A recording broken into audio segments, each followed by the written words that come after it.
நம்ம இன்றைக்கி இருக்க பதவிக்கு யார் காரணம்ட்டு முதல்வர் ஸ்டாலின் அவர் வந்து கண்ணாடி முன்னாடி நின்று அவர் மனசாட்சியை தொட்டு கேட்கட்டும். இது வந்து விளையாட்டுத்துறை அமைச்சர்னால எல்லாத்தையும் விளையாட்டு எடுத்துக்கூடாது. சினிமா செய்திங்கிறது அவ்வளவு. சார், ஆதவ அர்ஜுனா வந்து விவரத்தேதாவில் இருப்பாரா? இதை பேசுனா இந்த பிரச்சனை வரும்னு தெரியாது அவருக்கு. கமல் சாரே சொல்லுவார், கமல் சார்கிட்ட 2 கூட வாங்காமல் இருக்கு சார்.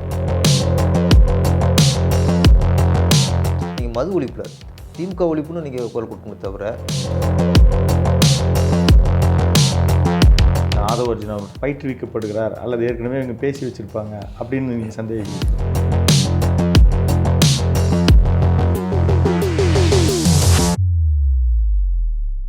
அறம் தமிழ் நேயர்களுக்கு இனிய வணக்கம்.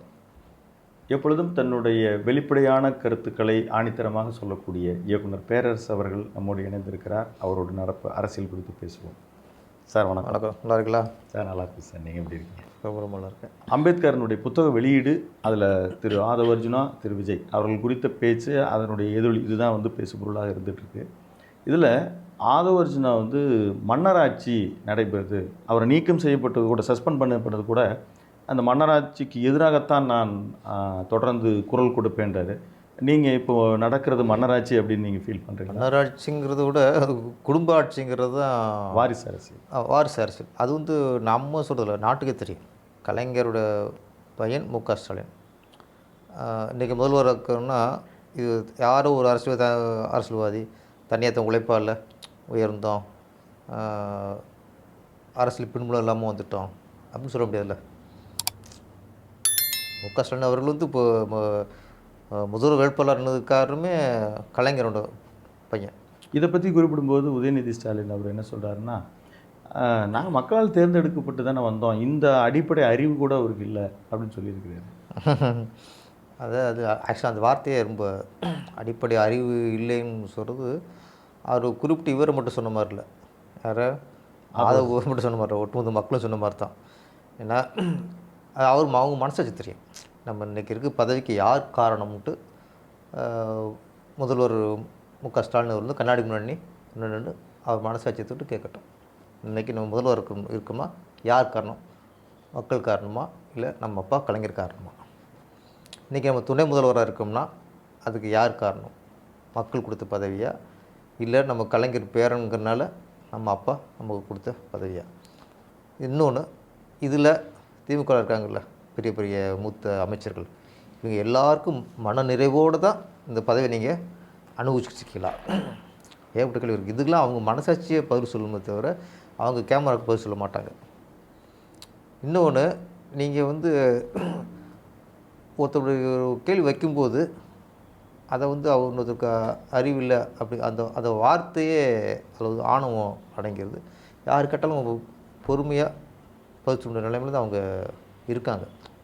நிலைமைன்னா என்ன நான் சொல்கிறதுன்னா, அந்த பதவி அதில் கொஞ்சம் பொறுமை வேணும். பொறுமையோடு தான் அவங்க, சாதாரண பதவி இல்லை இது. சாதாரண ஒரு மாவட்ட செயலாளரோ இல்லை ஒரு கவுன்சிலரோ ஒன்றாண்ட குட்டாக்கு கோவத்தில் வெளிப்படுத்தலாம், இல்லை ஒரு பேச்சாளர் வந்து பண்ணிடலாம். கிருஷ்ணமூர்த்தி இருக்காரு, இதுக்குன்னே இருக்காருல்ல, இந்த மாதிரி சிவாஜி கிருஷ்ணமூர்த்தி, இவங்க மாதிரி ஆளுக்கு வந்து சொன்னால் கூட மக்கள் பேச எடுத்துக்க மாட்டாங்க. அவங்க ஓகே எப்பவும் இப்படி பேசுவாங்கன்னு போயிடுவாங்க. ஆனால் ஒரு துணை முதல்வர் அப்படிங்கிறது சாதாரண இதில், அது சாதாரணமாக கிடச்சதுனால உங்களுக்கு அதோட இது தெரில. உங்களுக்கு யார் கேட்டாலும் சரி, நம்ம ஆதவ அர்ஜுனா மட்டும் இல்லை, யார் கேட்டாலும் கொஞ்சம் அதோட அந்த ஸ்டேஜ் ஸ்பீச் இதை பற்றி என்ன கருத்துன்னு அவர்கிட்ட கேட்கும் பொழுது, நான் சினிமா செய்திகளை பார்க்குறதில்ல அப்படின்றார் திரு உதயநிதி ஸ்டாலின். அது விஜய் சார் பேச்சை பற்றி கேட்கும்போது ஆக்சுவலி இங்கே துணை முதல்வர் இப்போ நீ எல்லா செய்தியும் பார்க்கணும். இப்போ விளையாட்டு செய்தியும் பார்க்கணும், சினிமா செய்தியும் பார்க்கணும், நாட்டு நடப்பு செய்தியும் கேட்கணும். விளையாட்டு செய்தின்னு சொல்ல வந்திருப்பார், அவர் விளையாட்டுத்துறை அமைச்சராக இருந்ததுனால அது ரோல் ஆயிருன்னு. ஆமாம், அது வந்து நீங்கள் எல்லா செய்தியும் பார்க்கணும். நீங்கள் இப்போ இது வந்து விளையாட்டுத்துறை அமைச்சர்னால எல்லாத்தையும் விளையாட்டு எடுத்துக்கூடாது. சினிமா செய்திங்கிறது அவ்வளவு. மற்றவங்க யாராவது சொல்லலாம், சினிமா வந்து என்னடா அது பொழுதுக்கு நினச்சிட்டு யாராவது மற்ற கூட கொஞ்சம் இதாக சொல்லலாம். ஆனால் சினிமா துறையில் நீங்கள் 10 படம் ஹீரோ நடித்தவங்க, இன்றைக்கி சினிமாவில் படம் வாங்கி வெளியிட்டுருக்கீங்க, இன்றைக்கி சினிமா தயாரிப்பில் எனக்கு ஈடுபட்டுருக்கவங்க, இன்றைக்கி சினிமா துறையில் உங்களுடைய பங்கு ரொம்ப ரொம்ப அதிகம்.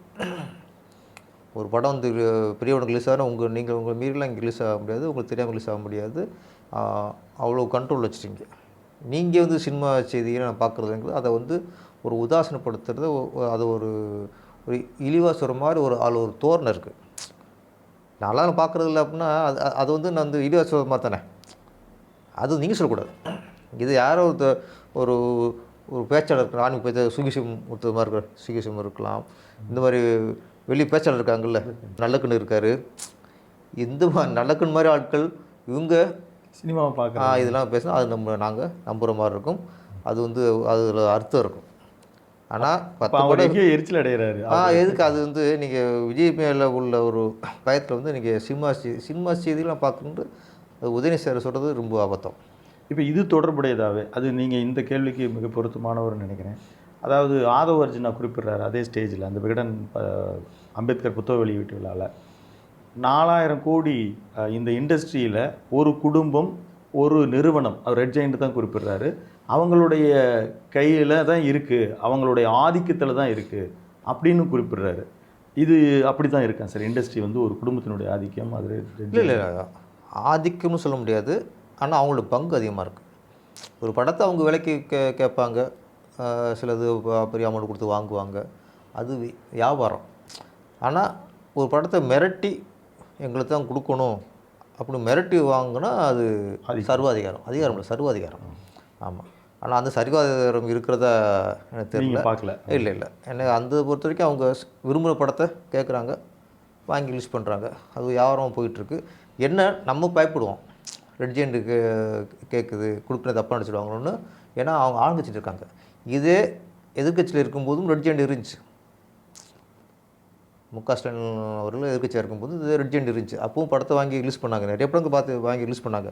அப்போ கணக்கு வழக்கெல்லாம் கரெக்டாக தான் கொடுக்குறாங்கன்னு தனஞ்சயன் மாதிரியான தயாரிப்பாளர்கள்லாம் அது அவங்களுடைய யூகமாக இருக்கும். என்னை பொறுத்த வரைக்கும் எதிர்கட்சியாக இருக்கும்போது வாங்கி ரிலீஸ் பண்ணும்போது இந்த விமர்சனம் வராது, இவங்க கண்ட்ரோலில் இருக்குன்ட்டு. இவங்க ஆளுங்கட்சியாக இருக்கும்பொழுது அது வரும். இவங்க இல்லை அப்படி வாங்கி ரிலீஸ் பண்ணுறாங்களோ, ஒரு மிரட்டி வாங்குவாங்களோ, இல்லை இண்டஸ்ட்ரி அவங்களுக்கு பயந்துட்டு கொடுக்குதுங்கிறதெல்லாம் யூகத்துக்கு வரும். அது வந்து ஆதாரம் இல்லாமல் நம்ம வந்து இந்த குற்றச்சாட்டை நம்ம சுமத்த முடியாது. என்னென்னா ஒரு ஆளுங்கட்சியாக இருக்கும். இப்போ இந்த மாதிரி குற்றச்சாட்டு வரும்னு இருந்தால், இப்போ விஜய் சார் என்ன பண்ணுறாரு, நான் அரசியலுக்கு வரப்போகிறேன், முழு நேர அரசியலாக வரப்போகிறேன், இன்னும் அவர் பதவிக்கு இல்லை, கட்சி தான் ஆரம்பிக்கிறார். கட்சி ஆரம்பிக்க முன்னாடியே சொல்லிட்டாரு, இதுக்கப்புறம் நான் சினிமாவில் நடிக்க மாட்டேன், அந்த தொழிலில் அந்த தொழிலிருந்து நான் விடுபடுகிறேன், முழு நேரமாக நான் அரசியல் மட்டும் ஈடுபடுறேன் சொல்லிட்டார்ல. அப்போ அதே மாதிரி சொல்கிறேன், உதயநிதி அவர்களும் நீங்கள் வந்து இப்போ கட்சி ஆரம்பிக்கல, ஆட்சிக்கு வந்துட்டீங்க. ஆட்சிக்கு வந்து அப்பா முதலமைச்சர், நீங்கள் துணை முதலமைச்சர். அப்போ என்ன பண்ணிக்கணும்னா, ஒரு நடிகர் வந்து கட்சி ஆரம்பிக்க முன்னாடி இவ்வளோ அனௌன்ஸ் பண்ணும்போது, நீங்கள் இதுக்கு நான் சினிமா தயாரிக்க மாட்டேன், நீங்கள் சினிமா வாங்கி ரிலீஸ் பண்ண மாட்டேன் அப்படின்னு ஒரு முடிவை விஜய் சார் மாதிரி அறிவிச்சிருந்தீங்கன்னா, ரொம்ப மக்கள் வந்து ரொம்ப இன்னும் நம்பிக்கை வரும் உங்கள் மேலே, ஒரு நம்பகத்தன்மை. அப்பா முழுக்க முழுக்க துணை முதலமைச்சர் ஆகிட்டார், முழுக்க முழுக்க மக்கள் சேவைக்காக அர்ப்பணிக்க போகிறாரு, இனிமேல் படம் அவங்க கம்பெனி தான். முக ஸ்டாலின் அவர்கள் நீங்கள் சொல்கிற இந்த அட்வைஸை சொன்னதாகவும், ஆனால் திரு கமலஹாசன் உட்பட அவங்க போய் இல்லை அது வேறு இது வேறு, நீங்கள் ஒரு தம்பி மாதிரி இருக்குவீங்க இண்டஸ்ட்ரியில் இருக்கும் அப்படின்னு வந்ததாகவும் ஒரு கருத்து இருக்குது. அதை எப்படி வருது? அது சார் எல்லாம் சொல்லுவாங்க சார். இப்போ இன்றைக்கி கமலஹாசன் படத்தை அந்த விக்ரம் யார் வாங்கி ரிலீஸ் பண்ணால், ரெட் ஜெயிண்ட் பெரிய அமௌண்ட் வாங்கி ரிலீஸ் பண்ணாங்க. இனி அடுத்து ஒவ்வொரு படத்தையும் இவர் படத்தை ஒரு லம்பாக வாங்கி ரிலீஸ் பண்ணுறதுக்கு ஒரு கம்பெனி தேவை. அவர் சுயநலத்துக்கு கமலஹாசன் சொல்லலாம். இங்கே கமலஹாசனுடைய கருத்து முக்கியமாக, மக்களோட கருத்து முக்கியமாக? நீங்கள் யாருக்காக ஆட்சி படுத்த இருக்கீங்க? கமலஹாசனுக்காக இருக்கீங்களா, மக்களுக்காக இருக்கீங்களா? அப்போ அப்பாங்கிற முதல்வர், அப்போ முதல்வரோட பேச்சு முக்கியமாக இல்லை கமலஹாசன் பேச்சு முக்கியமாக? இங்கே இண்டஸ்ட்ரி வெல்னோவன், அதனால் அவர் அது கருத்து எடுத்துகிட்டு வர்றாரு, அவரே சொல்கிறாரு, கமல் சாரே சொல்கிறார். கமல் சார்கிட்ட 2 படம் வாங்காமல் இருங்க சார், இனிமேல் கமல் சார் படத்தை நான் வாங்கி ரிலீஸ் பண்ண மாட்டோம் அப்படின்னு சொல்லுங்கள். அப்போ கமல் சார் என்ன சொல்கிறாங்க பார்ப்போம். அதே மாதிரி இந்த நிகழ்வுகள் பேச்சுக்கள் எல்லாம் ஒட்டி சட்டமன்ற உறுப்பினர் விசிகாவினுடைய சட்டமன்ற உறுப்பினர் திரு ஆளூர் ஷானவாஸ் வந்து முதல்ல வந்து கூத்தாடின்ற வார்த்தையை பிரயோகப்படுத்தினாங்க. நீங்கள் கூட அதை நேற்று ஒரு விழாவில் கண்டித்து பேசுனீங்க. ஆனால் அதை அவர் திரும்ப பெற்றுக்கிறேன் நான். ஆனால் நான் சொல்ல வந்த கருத்து என்னென்னா, ஒரு நடிகர் அவர் ஒரு 35 வருஷம் இண்டஸ்ட்ரியில் இருக்கார், இவர் அரசியலில் 35 வருஷம் இருக்கிறாரு, 35 வருஷம் சினிமாவில் நேற்று வரைக்கும் நீங்கள் நடிகராக இருந்துட்டு இன்றைக்கி வந்து எப்படி ஒரு அரசியல் தலைவரை பேசலாம் அப்படின்னு கேட்குறாரு. அந்த கான்டெஸ்ட் அது எப்படி பார்க்குறேன்? அதைத்தான் இப்போ நம்ம மக்களும் கேட்குறாங்க. நேற்று வரைக்கும் சினிமா நடித்தவர் தான் உதயநிதி ஸ்டாலின். நேற்று வரைக்கும் சினிமா நடிகர் தான். கலைஞர் இறந்ததுக்கப்புறம் தான் அந்த கட்சி போஸ்டர்லேயே அவர் தலை தெரியுது. அது கலைஞர் இறப்புக்கு அப்புறம் ஒரு எலெக்ஷனில் தான் ஃபஸ்ட் டைம் அரசியலே ஈடுபாடு. அப்போ தான் ஃபஸ்ட் டைமே எம்எல்ஏவாக நிற்கிறாரு.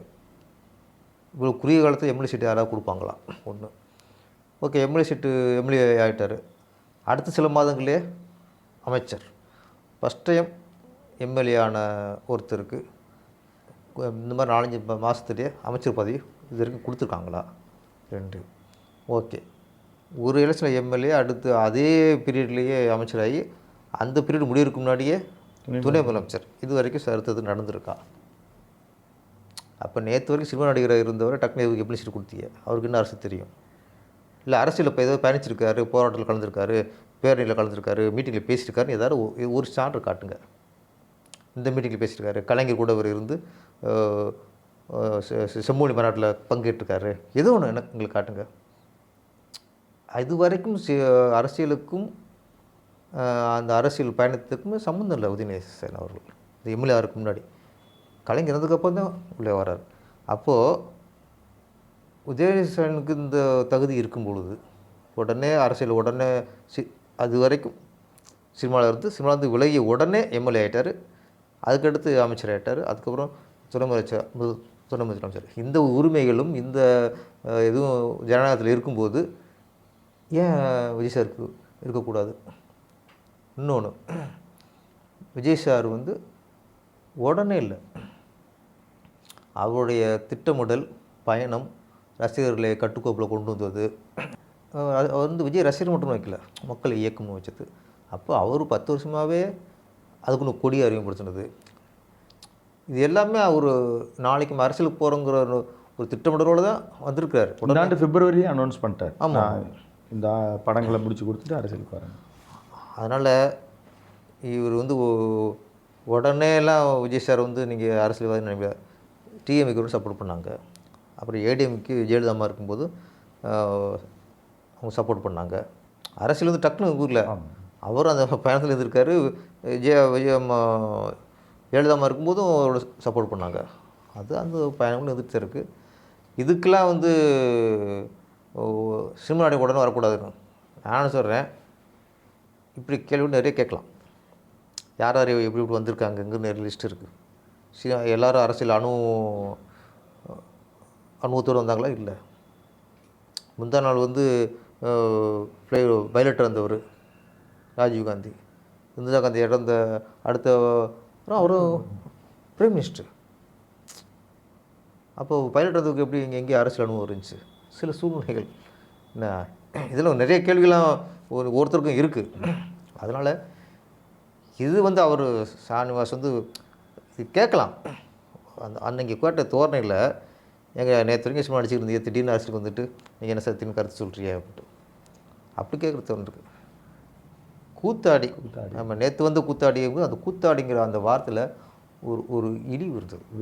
அது கூத்தாடி தொழிலுங்கிறது ரொம்ப ஒரு கேவலமான ஒரு தோரணை அதில் இருந்தது. அது தவறு. நீங்கள் எப்படி ஒரு ஜாதி பேரை சொல்லி ஒருத்தர் திட்டுறது என்றைக்கு எவ்வளோ இன்றைக்கி பெரிய பிரச்சனை ஆகுது. அது கண்டிக்கத்தக்க தானே. அப்போது ஒரு தொழிலுங்கிறது அவங்களுக்கு அவங்க பண்ணுற தொழில் தெய்வங்க. முடிவெட்டுறவங்களுக்கு அவங்களுக்கு அந்த தொழில் தெய்வம். அவங்க சாமி கும்பிட்டு தான் முடிவெட்டுறாப்புல. துணிக்கடையில் துணி விற்கிறது அவங்க தொழில். காலையில் சாமி கும்பிட்டு தான் அவங்க தொழில் ஆரம்பிக்கிறான். அது தெருக்கூத்தோ மேடையோ தொட்டு கும்பிட்டு தான் எதாக இருந்தாலும் சரி ஏறுவாங்க. ஆறுனு போட்டு கை வைக்கிறான்னா ஃபஸ்ட் ஆரம்பித்து தொட்டு கும்பிட்டு தான் அமுக்க ஆரம்பிக்கிறான். அவனுக்கு அவன் தொழில் தெய்வம். உங்களுக்கு என்ன தொழில் தெரியல. எனக்கு அரசியல் தொழில் அல்ல, அரசியல் தொழில் இல்லை, அது அறம் சார். ஆமாம், அது மக்கள் சேவை செஞ்சது. அது இப்போ அதில் ரொம்ப பொறுப்பாகவும் பேசணும். அப்போ கூத்தாடிங்கிறது அது நேற்று அது கூத்தாடி ஒரு இழிவான ஒரு தோரணை தெரிஞ்சு, அதுதான் தப்பாக தெரிஞ்சு. அது சொல்கிறது கருத்து வைக்க சொல்கிறீங்களே, திடீர்னு வந்துட்டிங்கன்னா உங்களுக்கு எப்படி அரசியலை பற்றி தெரியுங்கிறது அது ஒரு நியாயம் இருக்கலாம். இது அப்படி இல்லை. நீங்கள் விஜய் சாரை கேட்குற ஒவ்வொரு கேள்வி என்ன ஆகும்னா அப்படியே உதயநிதிக்கு திரும்புங்கிறதே நீங்கள் உணரல. அதான் எனக்கு கேள்வி. நீங்கள் விஜய் சார் எதை கேட்டாலும் சரி நீங்கள் கூத்தாடின்னு சொன்னாலும் சரி, நேற்று வரைக்கும் சினிமாவில் இருந்தீங்க, இன்றைக்கி தான் அரசியல் உடனே அரசியல் வந்துருக்கீங்க, உங்களுக்கு என்ன திரும்பி கேட்டாலும் சரி, நீங்கள் எதை கேட்டாலும் அது உதயநிதி சாருக்கு திரும்புங்கிறது மனசில் வச்சுட்டு நீங்கள் கேள்வி கேட்கணும். இப்போ இதே போலவே இந்த விசிகாவினுடைய துணை பொதுச் செயலர் அல்லாமல் அவர் ஒரு வாய்ஸ் ஆஃப் காமன்ற வகையில் போய் பேசினார். அந்த அடிப்படையில் அவருடைய இப்போ தற்காலிக நீக்கம் செஞ்சுருக்கிறாங்க. நீங்கள் கூட பல அவருடைய குரலை அவர் எதிரொலிச்சாருன்றது இன்றைக்கி சமூக வலைதளங்களில் போயிட்டுருக்கு. இந்த அவருடைய சஸ்பெண்ட் பார்ட்டியிலேருந்து 6 மாதம் அவரை நீக்கம் செய்திருக்கிற ஆதவ அர்ஜுனா அவருடைய நீக்கம் செய்திருக்கிறத எப்படி பார்க்குறீங்க?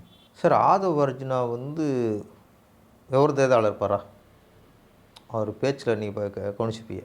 அவர் மேடை அவர் பிரசாந்த் கிஷோரோட ஒர்க் பண்ணியிருக்காரு எலெக்ஷன் ஒர்க். சார், அவர் வந்து மிகப்பெரிய அரசியல் ஆலோசகர். ஓகே.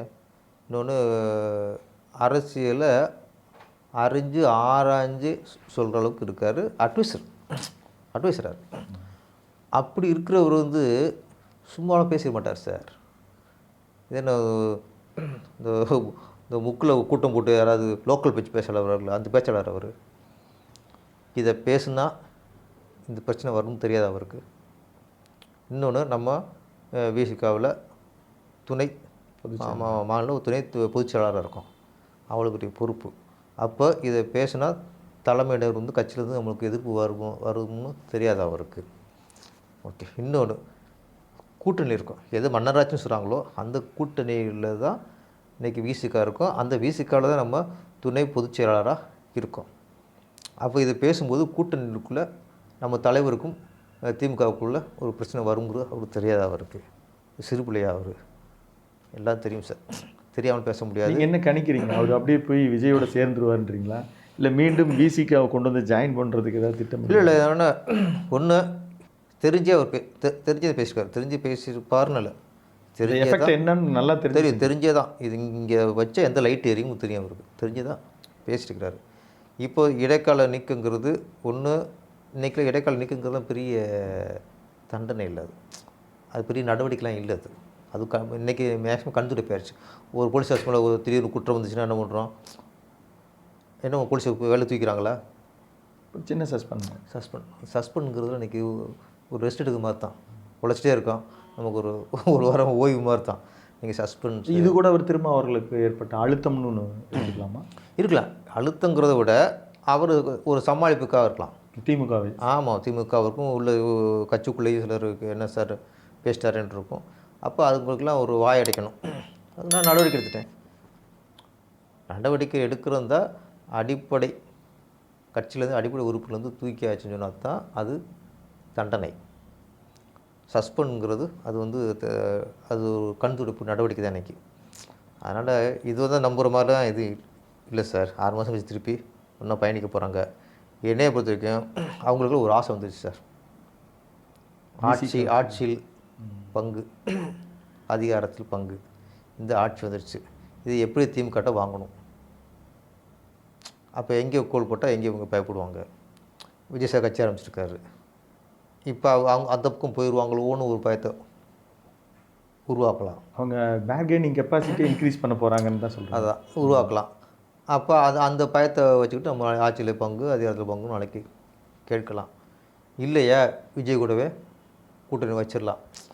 2 ஆப்ஷனில் இது இருக்க வாய்ப்பு இருக்குது. ஆனால் இந்த நிகழ்வு யதார்த்த நிகழ்வு அல்ல.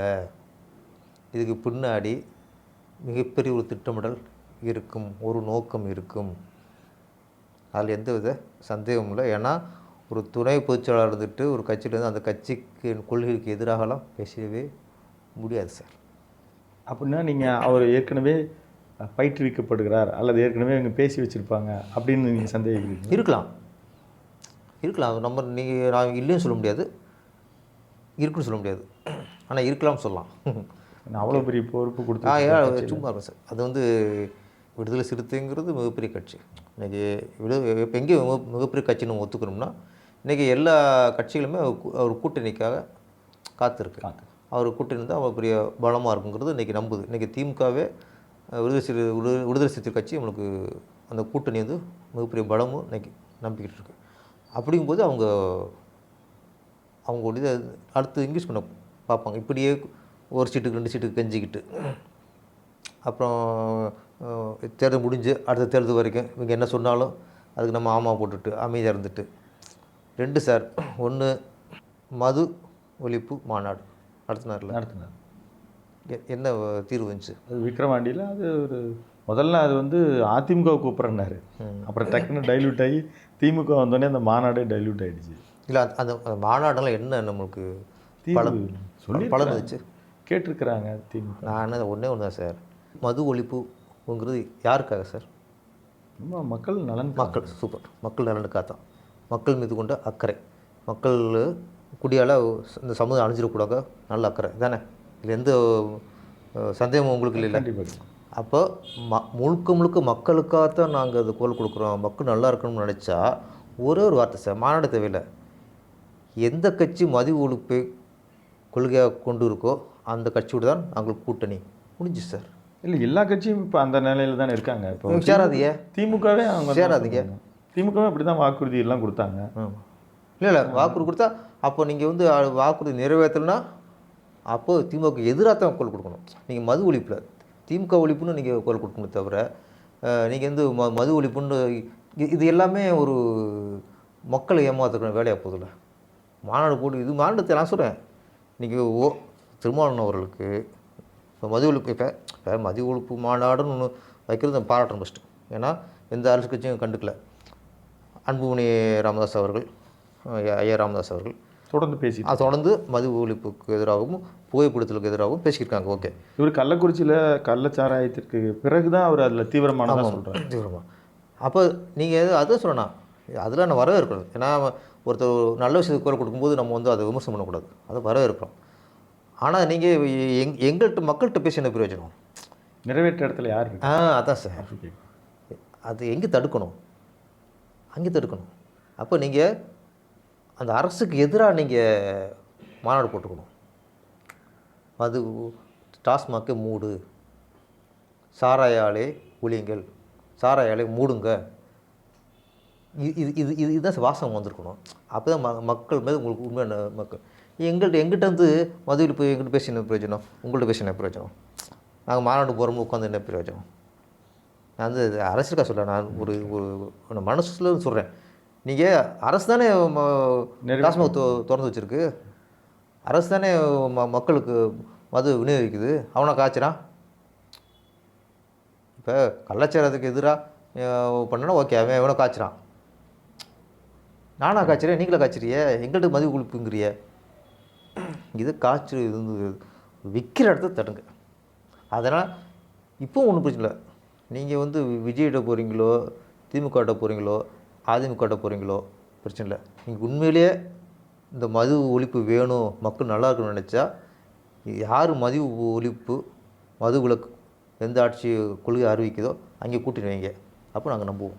நீங்கள் ஒரு ஆன்மீக பற்றாளர், பல இடங்களில் இதை குறித்து ஒரு மது ஒழிக்கப்படணுன்றதை நீங்கள் சொல்லியிருக்கிறத நான் கேட்டிருக்கேன். சாத்தியமா? இன்றைக்கி வந்து சுற்றி இருக்கிற எல்லா மாநிலங்களிலும், அதுவும் பாண்டிச்சேரி மாதிரியான ஒரு மாநிலத்தில் பக்கத்தில் வச்சுக்கிட்டு ஒரு அரசால் மது விலக்கை கொண்டு வர முடியும்னு நீங்கள் நினைக்கிறீங்களா? மது விலக்கு இல்லை, அது மது விலக்குங்கிறத நம்ம உடனே நம்ம குறைச்சிட முடியாது. எதுவுமே சார், இப்போ நம்ம ஃபீவர் இருக்குது, டாக்டர் போகிறோம், என்ன நம்மளுக்கு 102 டிகிரி இருக்குது, டக்கு நார்மலுக்கு 91 கொண்டு வந்துட முடியாது.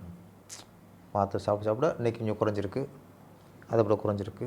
எல்லாமே ஃபீவராக இருக்கட்டும், இருமலாக இருக்கட்டும், எதுவாக இருந்தாலும் நோயை படிப்படியாக தான் குறைக்க முடியும், டக்குன்னு எதுவும் குறைக்க முடியாது. அதே மாதிரி நம்ம அரசாங்கத்தில் போய் டக்குன்னு உடனே எல்லாத்தையும் மூடணும்னு சொல்கிறது அது அபத்தம், அது நடைமுறைக்கு ஒத்து வராது. நான் என்ன சொல்கிறேன்னா சார், ஒன்றே தான் சார், நிறைய தகவல் நடக்கிறது சூழ்நிலைகள் காரணம், சந்தர்ப்பம் காரணம். இப்போ ஒரு விஷயத்தை நான் வந்து ரொம்ப கஷ்டப்பட்டு ஒரு 4-5 கிலோமீட்டர் போய் தான் அதை இன்றைக்கி வாங்கணும்னா தவிர்த்துருவோம். இப்போ உங்களுக்கு எப்படின்னா, முன்னால் மாதத்துக்கு ஒரு குடிச்சிருந்தாங்க சராசரி மனிதர்கள், நடுத்தர வர்க்கத்தில் உள்ளவங்க. மாதத்துக்கு ஒரு முன்னால் எங்கேயா பார்ட்டி இருந்துச்சா, ஒரு ஃபங்க்ஷன் இருந்துச்சா, அப்போ ஃப்ரெண்ட்ஸ் சேருவாங்க, மறைஞ்சி கூட குடிப்பாங்க. ஆமாம், அப்போ ஒதுங்கிடுவாங்க அப்படியே. அதுக்கப்புறம் மாதம் ஒருட இருந்துச்சு. அப்புறம் சண்டே அன்னைக்கு அப்படியே ஒரு மேக்ஸிமம் இப்போ தான் சொல்லுவாங்க. இப்போ வீக்கெண்டுமாங்கள்ல, இந்த வீக்கெண்டு தான் இந்த மது இருந்ததுக்கு ஒரு தளமாக இருந்துச்சு. இப்போ ஏன் டெய்லி தண்ணி அடிக்கிறாங்க? ரொம்ப ஈஸிலி அக்சஸ்பிள். உங்களுக்கு தெரு இருக்குது. அப்போ தெரு இல்லை. அப்போது மது வாங்கணும்னா இன்றைக்கி இங்கே கடை எங்கே இருக்குது, அப்போ அங்கே போய் வாங்குறத கூட மறைஞ்சு வாங்குவாங்க, நடமாட்டலாக போய் வாங்குவாங்க. இதெல்லாம் காலகட்டம் இருந்துச்சு. அப்போ நீங்கள் தெரு பெட்டி கடை மாதிரி திறந்து வைக்கும்போது அவனுக்கு சூழ்நிலை உருவாக்கிறோம். பார்த்தோன்னு ஆசை வந்துடுது. கிராஸ் பண்ணும்போது பார்க்கும்போது அந்த ஆசை தூண்டிக்கிறோம். நம்ம ஆசை ஏக்க தேடி போய் வாங்குறது ஒன்று, கண்ணுக்கு முன்னாடி பார்த்துட்டு ஆசைப்பட்டு வாங்குறது ஒன்று. அப்போ கண்ணுக்கு முன்னாடி பார்த்து அதை டெய்லி பார்த்த உடனே நம்மளுக்கு இந்த போதை ஞாபகம் வந்துடுது, வாங்கிக்கிறோம். நான் சொல்கிறது இதுதான், நீ கடை எண்ணிக்கை குறைங்க. அதே மாதிரி இந்த நம்ம காரில் போகிறோம் சார், பைக்கில் போய்கிட்டு இருக்கோம். சில இடத்துல பார்த்தா உடனே டிராஃபிக் இதாகுது, லேட் ஆகுது. என்னென்னு பார்த்தா ரோட் ஓரத்தை வச்சுருக்காங்க, அவன் பாதி பேர் ரோட் பாதி நிற்கிறான். புரியுது உங்களுக்கு? இன்னொன்று அவன்கிட்ட போய் ஆறு அடித்தா அவன் வேறு முறைக்கிறான். பாதி ரோட்டில் நிற்கிறான் சார். அவன் தண்ணி அடிக்க வந்தவன் எப்படி இருப்பான், மூடு எப்படி இருக்கும்? நம்ம ஆறு அடிக்கும்போது என்ன பண்ணுவான், மூஞ்சி தோரணைகள் நம்மளுக்கு என்னடா மனிதர்கள்னு இருக்குது. அப்போ அவன் கூட்டம் உள்ளே போனதுக்கப்புறம் உள்ள வந்துருக்கு. இது எத்தனை தெருவில் இருக்குது தெரியுமா? மெயின் ரோடு வடகுன்னு எத்தனை இருக்குது, வடசரவத்தை எத்தனை இருக்குது, திருவான்மூரில் எத்தனை இடத்துல இருக்குது. இது நம்ம டிவியில் பார்க்க நேரம். அப்போ நீங்கள் கண்ணுக்கு முன்னாடி காட்டுறீங்க. குழந்தை எல்லாருக்குமே ஐஸ்கிரீம் சாப்பிடணும் ஆசை இருக்குங்க சார். ஓகே. எப்போ அதுக்கு வருமா, நம்ம கூட்டி போகும்போது எங்கேயாவது ஐஸ் வண்டி இருக்கிறேன், அம்மா அடிச்சுருந்தானா அந்த ஐஸ் வண்டி பார்க்கும்போது அப்போ ஐஸ் அது மாதிரி ஐஸ் கேட்குமா? குழந்தை கேட்கும். எங்கேயாவது போய் ஐஸ் ஞாபகம் வராது. ஆனால் அது கண்ணுக்கு முன்னாடியே ஐஸ்கார வண்டியை வச்சுட்டு அவன் 6 சொல்லி இதை காட்டும்போது அந்த ஐஸ் வண்டி பார்த்தோன்னே அப்பா ஐஸ் வேணுப்பாங்க வருதுல்ல. அப்போ ஐஸ் வண்டி பார்த்ததுக்கப்புறம் அதுக்கு ஐஸ் சாப்பிட்ற ஆசை வருது. அந்த ஐஸ் வண்டி இல்லைன்னா அது கேட்காது. அப்போ என்றைக்கே ஒரு நாள் அதுக்கு பார்க்கும்போது அப்பா ஐஸ் வேணுமா, அப்போ மெனக்கட்டு ஒரு கடைக்கு போய் அங்கே தான் ஐஸ்கிரீம் இருக்குது, அங்கே போய் வாங்கி கொடுக்கும்போது அது ரேராக தான் கேட்கும். இதே மாதிரி டாஸ்மாக் கடை. நீங்கள் அவனுக்கு இந்த போதைக்கு அடிமானவன்கிட்ட போய் நீங்கள் இப்போ கண்ணுக்கு முன்னாடியே டெய்லி அந்த எல்லோரும் வேலை விட்டு போகும்போது ஒரு டாஸ்மாக் கிராஸ் பண்ணி தான் போகிறான். எல்லா ஊர்லேயும், சென்னையிலையும் சரி, தமிழ்நாடு முழுவதும் இருக்குது. அப்போ எப்படி சார் குறையும்? நான் சரி, நீ கடைகளை குறைங்க, கடைகளை போகிற வழியில் வைக்காதீங்க, அதுக்கு ஒதுக்குப்புறமாக வைங்க, அவன் தேடி போகட்டும். தேடி போகிற மாதிரி வச்சாலே இது குறைஞ்சிரும். அரசாங்கம் சார், அரசாங்கம் சாராயம் விற்று அதில் வர லாபத்தில் அதில் வர வருமானத்தில் தான் நம்ம அரசாங்கம் நடத்தணும். அதை பெருசாக நம்பிகிட்டு இருந்தால் இந்த மது ஒழிப்பு விலைக்கு ஆகாது. அங்கே மது விலக்குங்கிறதுக்கு அர்த்தமே இல்லை, அது வேலைக்கு ஆகாது. ஃபஸ்ட்டு நம்ம நம்பி மக்கள் ஓட்டு போட்டிருக்காங்க, அவங்க வாழ்க்கை நல்லா இருக்கணும், குடியால் ஒரு குடும்பம் கெட்டு போகக்கூடாது. அப்போ மக்கள் மீது அக்கறை கொண்டு, ஒரு குடும்பத்து மேலே அக்கறை கொண்டு இதை படிப்படியாக குறைக்கணுங்கிற அந்த பொறுப்புணர்வு ஒரு குடும்பம் ஒரு இன்றைக்கி ஒவ்வொரு குடும்பமும் இந்த அரசாங்கத்தோட குடும்பம் தான். ஒவ்வொரு குடும்பத்துக்கும் அரசாங்கம் பொறுப்பு. அப்போ இந்த குடியை ஒழிச்சாத்தான், குறைச்சாத்தான், ஒழிக்கணும், குறைக்கத்தான் நாடு நல்லா இருக்கணுங்கிற அந்த அக்கறை வேணும். நீங்கள் வருமானத்தை பார்த்தா அழிக்கவே முடியாது. நம்ம குறிப்பிட்ட திமுக கவர்மெண்ட் சொல்ல, ஏடிஎம்கே கவர்மெண்ட் சொல்ல, எந்த கவர்மெண்ட் நாளைக்கு பிஜேபி வந்தாலும் சொல்கிறேன், நீங்கள் குறைக்கிறதுக்கு மனசு வைக்கணும். இன்னும் எத்தனை 500 1000 கடையில் திறக்கலாம், இன்னும் வருமானத்தை பார்க்கலாம்னு பார்த்தீங்கன்னா அது மதுவால் அந்த வருமானம்னு சொல்கிறத விட மக்களுக்கு பண்ணுற துரோகம் தானே. குடியை கெடுக்கும்னா அந்த குடியை கொடுத்தா அது எதை கெடுக்கும்? நாட்டை கெடுத்துரும். அது நாட்டை ஆள்றவங்க உண்மையிலேயே மக்களை நேசித்து இதை நீங்கள் ஒழிக்கிறது வேணாம், கொஞ்சமாக குறைங்க. ஒரு குடிகாரன் ஒரு இடத்துக்கு தேடி போய் டாஸ்மாகில் வாங்குகிற மாதிரி பண்ணுங்கள். ஈஸியாக போகிற வழியில் வாங்குகிற டீ சாப்பிட்ற மாதிரிலாம் வைக்காது. டீ கடையை விட இன்றைக்கி டாஸ்மாக் அதிகம் போது அது அவ்வளோதான் சார். இப்போ இந்த ஸ்டேஜ் பற்றியே நம்ம நிறைய பேசணும். அதாவது அம்பேத்கர் புத்தக வெளியிட்டுள்ளார். இது குறித்து பேசும்போது தமிழ்நாடு பாஜகவினுடைய தலைவர் திரு அண்ணாமலை அவர்கள் ஆதவர்ஜினாவை பற்றி குறிப்பிட்றாரு. அப்படி குறிப்பிடும் பொழுது அவங்க மார்டின் கம்பெனி என்னுடைய மருமகன் அவங்க திமுகவுக்கு ஒரு 500 கோடி ரூபாயை கொண்டு போய் சேர்த்ததெல்லாம் இருக்கார், இவரெல்லாம் எப்படி திமுகவுக்கு எதிராக பேசுகிறாரு அப்படின்னு ஒரு விமர்சனம் செய்கிறார் ஒரு பத்திரிக்கையாளர் சந்திப்பில். அதே ஃபியூச்சர் கேமிங் நிறுவனம், மார்டினுடைய நிறுவனம், சென்ட்ரல் கவர்மெண்ட் பிஜேபியினுடைய இதுக்கும் தேர்தல் பத்திரங்கள் பல ஆயிரம் கோடி ரூபாயை கொடுத்துருக்குறாங்க. இதை ஒப்பிட்ட அவர் கவனிக்க தவறாரு. இது எப்படி நீங்கள்? இது ரெண்டுமே நம்மளுக்கு வந்து ஒரு யூகத்தின் அடிப்படையில் இருக்கலாம். ஒன்று இப்போ அது லிஸ்ட்டு வந்து தேர்தல் பத்திரங்கள் யார் யார் எவ்வளோ கொடுத்துருக்காங்கன்றத கோர்ட்டில் சப்மிட் பண்ணதனுடைய லிஸ்ட்டு நம்ம பேப்பரில் எல்லாருமே பார்த்துருக்கோம். இப்போ ஆசிரியர் அண்ணாமலை சொல்கிறது இங்கே இப்போ அவங்க மார்ட்டின் அவங்க இங்கே கொடுத்துருக்காங்க தானே? ஆமாம் ஆமாம். இப்போ வந்து மார்ட்டினோட மருமகன் அவர். ஆமாம், ஆதவ. Okay okay. அப்போது மார்ட்டின் அவர்கள் எந்த அளவுக்கு கலைஞருக்கு நெருக்கமானவங்கிறது எல்லாருக்கும் தெரியும். படம்லாம் தயாரிச்சிருக்காரு. இவர் என்னென்ன ஃபண்டு எங்கெங்கே படத்துக்கு இவ்வளோ ஸ்பெண்ட் பண்ணுங்க இந்த படத்தை ஆரம்பிங்கன்னா அவர் ஆரம்பிச்சார். அந்தளவுக்கு மார்ட்டின் அவர்களும் கலைஞர் அவர்களும் மிகப்பெரிய நட்பு. கலைஞர் மேலே மிகப்பெரிய மரியாதை அப்படிங்கிறத விட அவர் என்ன சொன்னால் கேட்பார், அந்தளவுக்கு இருந்தவங்க. அதனால் அப்போது அப்படி இருந்த ஒரு மார்ட்டினோட மருமகன் எதுக்கு திமுக எதிராக பேசணும்? ஒன்று, ஏன்னா மார்ட்டின் கலைஞர் நட்பு எல்லாருக்கும் உலகம் அறிஞ்சதான். ஸ்டாலினுக்கு தெரியும், உதயநிதி ஸ்டாலின் எல்லாருக்கும் தெரியும். நிறைய படம்னா படம். இன்றைக்கி ஒரு படம் வெளியிட்டிருக்கிறாரு. கடந்த 2021 சட்டமன்ற தேர்தலுக்கு தேர்தல் ஆலோசகராக பணியாற்றிய பிரசாந்த் கிஷோரோட இவரும் கூட இருந்து ஒர்க் பண்ணியிருக்கிறதா ஃபோட்டோஸ் எல்லாம் விட்டுருக்காரு. அந்தளவுக்கு அவர் அதான் வைக்கிறாங்க கேள்வி. இப்போ அவ்வளோ ஒரு கலைஞர் குடும்பத்தோடு அவ்வளோ நெருக்கமானவங்க இவங்க நான் அப்போ சொல்கிறேன், திருமாவளவன் கூட உள்ள நெருக்கத்தை விட கட்சி ரீதியாக பதவி ரீதியாக தான் திருமாவளவனோட இவங்க நெருக்கம். ஆனால் பல காலமாக கலைஞர் குடும்பத்தோடு தான் அவங்க ரொம்ப நெருக்கம். அப்படிப்பட்ட ஒருத்தர் எப்படி திமுக எதிராக பேசுகிறார்? ஏன் பேசுகிறாரு? பேச வேண்டிய அவசியம் என்ன? இத்தனை கேள்விக்கும் பதில் எங்கேருந்து வரணும்? ஆதவ அர்ஜுனோட வரணும், இல்லைன்னா இவங்க ஸ்டாலின்ட்டு வரணும். ஏன்னா ஏதோ நடந்திருக்காமல் இது இந்த வார்த்தைகள் வராது. இல்லை மார்ட்டின் அவர் இருக்காங்களே, அவங்க கண்டிக்கட்டும். எப்போ அவங்க எவ்வளவு கலைஞர் குடும்பம் நமக்கு எவ்வளோ நட்பு ரீதியாக இருக்குது, இன்றைக்கி எவ்வளோ நட்பு ரீதியாக நாங்கள் இருக்கோம், நீ ஏன் அப்படி பேசுகிறேன்னு அவர் ஒரு வார்த்தை பேசலாம்ல. அப்போ இந்த கேள்விக்கெலாம் உங்கள்கிட்ட பதில் இருக்காது, எனக்கும் பதில் இருக்காது. இது வந்து பதில் வந்து ஆதவர்கள்ட்ட தான்.